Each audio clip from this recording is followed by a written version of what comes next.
She really innately was able to read and connect with children. It wasn't just about her training as a teacher. There was something in her as a person. I think what makes Beryl's story such an inspiration is that she is someone who achieved success against all the odds. She inspired the pupils that she taught and the colleagues that she worked with. My earliest memories of my mother are always of her writing, and she was a great storyteller. She grew up in a very secluded part of Guyana. She was a rural girl, very used to reading the natural world. When she'd finished her education in her local village, she travelled to Georgetown to go to the teacher training college. She became very interested in the fact that there was a connection between nutrition and learning, and a lot of the children were coming to school malnourished.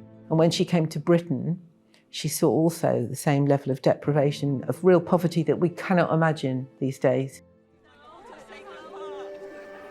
Ladies and gentlemen, thank you very much for coming. This has been a project 3 years in the making. We are so happy that you could all come here. This is such an exciting moment for us. The barriers appeared when she started to look for employment. She wanted to find somewhere to live. You know, those things were not straightforward then. In the society that we live in today, we can't imagine those things, not being able to do something and being very overtly told that you're not welcome. This was a really important place to her because it was part of her journey to become a head teacher. After many, many, many attempts, she started to get temporary teaching work. And I think through that, she started to get noticed and she started to get recognised. Her abilities were recognised. 9, 8, 7, She'd been teaching on and off over a 20-year period. I was encouraged greatly by her head teacher at that school to apply to become a head teacher in her own right. Beryl had laid the foundations for so many other people that had started to come to Britain then, to get into education and to become teachers. 1, 2!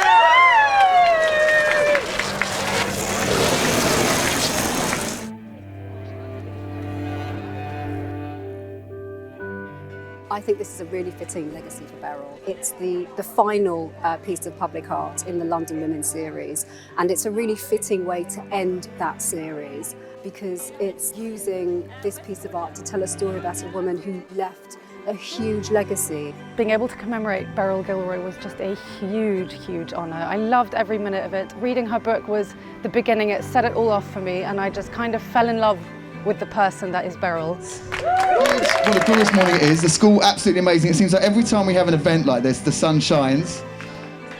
I would like to work at this school to be a teacher or even a head teacher because I want to be like her. Dr Beryl Gilroy was the first black head teacher in Camden. She was aspirational and resilient because she kept on trying to be a teacher and a head teacher. She suffered a lot becoming a teacher, and that shows that she never gave up. It's a school that embraces everyone in the area, no matter what background you're from. I think when we talk about equality and aspirations for young girls at our school, I think it is an example of what they can achieve. Dr Gilroy, I think she's setting a standard just as a head teacher in general. I think I've got to say an enormous thank you to the children.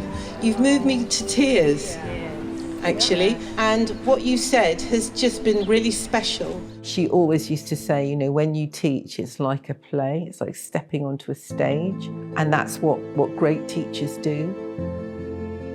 Been incredibly proud to follow in her footsteps and to be part of that sort of legacy. Humbled by it, really. I think she was very determined that she would be a very visible example to others that came after her. All in all, it was just a wonderful thing to be able to do, and to be involved in a project to celebrate somebody like Beryl is just amazing. I thought today, hearing the children speak about that, a little bit of Beryl magic that had been sprinkled over them, I think.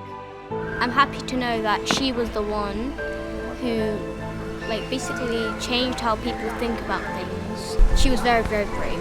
It didn't matter what people said about her, it mattered about what she thought, and she just tried her best because she knew that if it's not impossible, it is possible.